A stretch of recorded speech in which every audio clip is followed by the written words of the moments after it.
Hello, everybody. I am Ditto the Monster, and today we're going to do a blind react to a short story. Yes, a bunch of people sent me this, said, "Oh, Ditto Monster, you have to check this story out." So I'm doing a blind react. Yeah. This story is called Digby, and it is in the book Flash of the Dead Reloaded. It is written by Chad Anktel.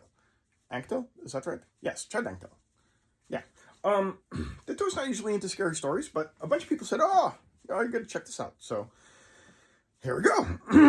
Okay. Okay. This is the story, Digby, by Chad Anktel. Ray and Chris pulled the ladder out of the garage as soon as their mom had left to go shopping. Oh, they're doing sneaky stuff. Okay. Their lunch forgotten in their haste. It was the first time they had been left alone in their new house. Okay, new house. They had one goal that had united them since the day they moved in. The attic. Ooh, okay, let's get into this. The boys were both 12, fraternal twins, and while Ray was more rambunctious and Chris more of a bookish type, both boys had an adventurous spirit, and they wanted to know what was beyond the battered trapdoor in the hallway ceiling between their bedrooms. It was more difficult than they had expected to haul the ladder up the narrow stairs. The house was old and clearly built before any kind of standard building codes were required. But they finally got the 8-foot folding ladder set up directly under the attic access hatch. Okay. Both boys looked at each other, fear and excitement filling them in equal measure. "I'll hold it while you go up," Chris volunteered, and Ray tentatively climbed the first few steps. On the third step, he hesitated and looked back down. "Do you think Mom will be back soon?" he asked his tow-haired brother. Chris shook his head. "No. She said she had to go to Riverton. She'll be gone at least an hour, probably 2. Are you going?" Ray climbed up another 2 rungs until he could push on the faded wooden square in the ceiling. He secretly hoped it was sealed, but as he pressed on it, the panel lifted easily. He took a deep breath and pushed it aside, sliding it off to the left. "Flashlight," he called down, reaching below to take up the blue aluminum mag light his brother held up to him. He poked his head into the dark attic and scanned the room with its bright white beam. "Whoa," Ray exclaimed, his voice full of childlike awe. "What's up there? I want to see," Chris said, and started climbing the ladder behind his brother, causing it to wobble. "Hey, not so fast," Ray hissed, then pulled himself up through the entrance into the dust-filled attic itself. His brother came up a moment later, eager to discover whatever secrets the ancient attic held. Ooh, getting spooky. All right, we'll do that here. As the boys looked through the wide, low attic, they saw only fragments of the lives that had passed through the ancient house. A broken lamp, a shoe, what looked like a Christmas ornament from a bygone era. One object, however, held the attention of both boys fully. "What do you think is in it?" Chris asked as both boys approached the ancient-looking suitcase with reverence. "Maybe treasure?" Ray suggested, pulling the battered case to him. "I'll bet that's why it's got so many locks on it." Wait, locks? There were 3 locks, the boys realized, most unusual for luggage. Yeah. There were 2 latches as well, which also seemed to require keys to open. Finally, there was a layer of yellowed packing tape all the way around the case, where the top and bottom met, holding it extra securely sealed. "There must be something really valuable inside," Chris agreed, nodding excitedly as he saw the lengths that whoever had last used the suitcase had gone through to seal it. "How are we going to get it open? We don't have keys." "I'll take care of that," Ray said, and pulled his trusty folding knife from his back pocket. It was a simple scouting knife, but it had a sharp blade and a solid screwdriver, among other things. He began working at the nearest latch, wrenching at it. "What if you break it?" Chris asked nervously.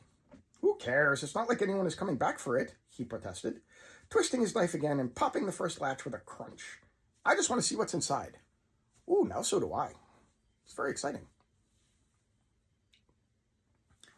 It took Ray over 10 nervous minutes, but eventually he had popped every lock and latch. He started looking at the tape.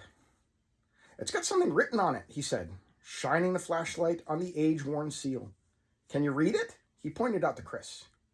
It says, "The Lord will keep you from all harm." And this one says, "Be alert and of sober mind, for the devil prowls around like a roaring lion." Oh boy. They sound like Bible verses. Ditto's getting nervous. "Weird," Ray said, as he began to cut the tape with his pocket knife. Soon the tape was cut through, and the boys opened the suitcase, eager to behold their treasure. What the heck? Ray said, staring at the orange fur that filled the suitcase. Orange fur? Ooh, what's going on? What's that? Chris asked, almost afraid to touch it. Looking out of the suitcase at them were a pair of ping-pong ball eyes nestled in bright orange fur. Really? Chris reached in to retrieve their prize. "It's a puppet," he exclaimed, and before Ray could even react, Chris pulled the furry orange puppet over his right hand, nestling his fingers onto the bands of the puppet's mouth mechanism. It looked like something from Sesame Street, with long, thin, floppy arms and legs, a barrel body, and an oval head that seemed too big for it.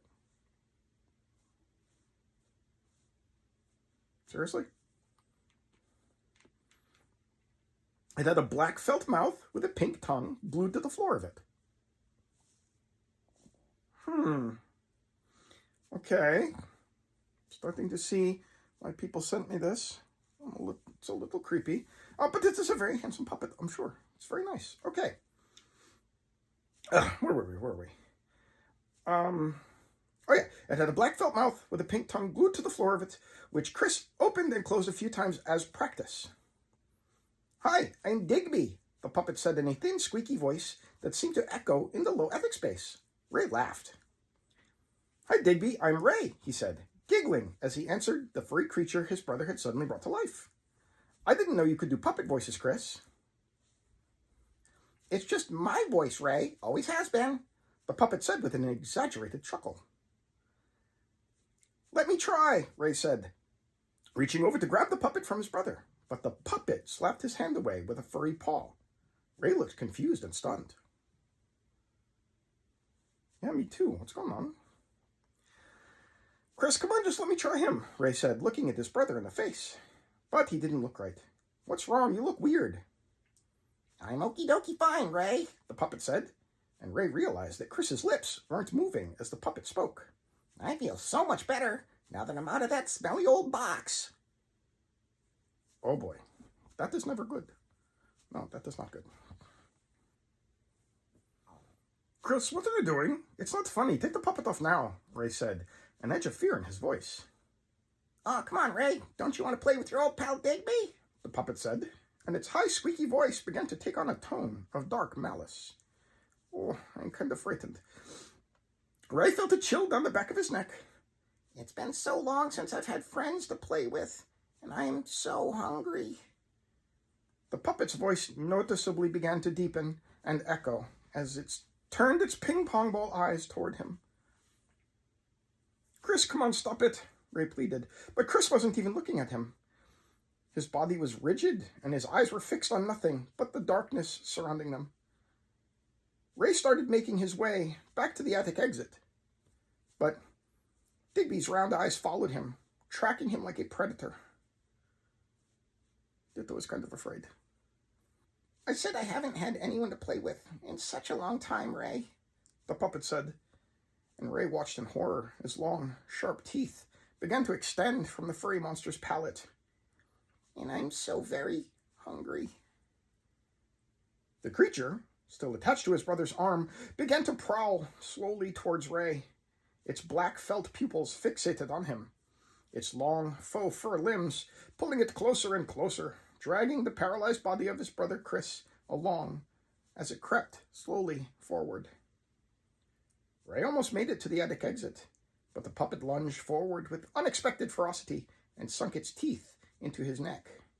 He screamed once, his lungs expelling the last of his breath, as his consciousness slipped away. "Ah! Why would you make me read this? Why?"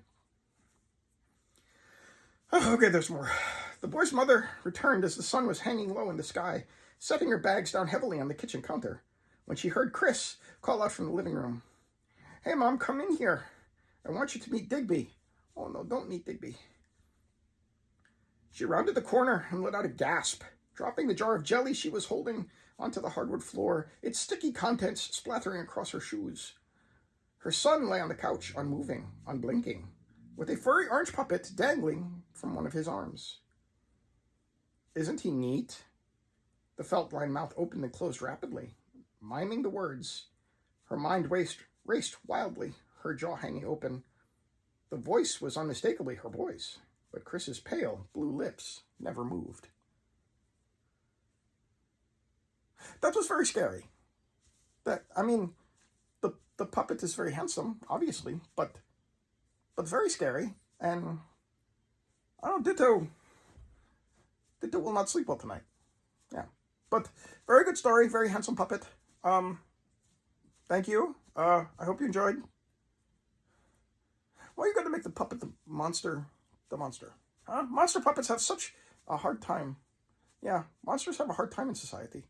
Now you get a monster puppet. Anyway, good story. I hope you liked it. I am gonna sleep with the lights on now. And, yeah. Thank you. This has been Ditto the Monster. Enjoy.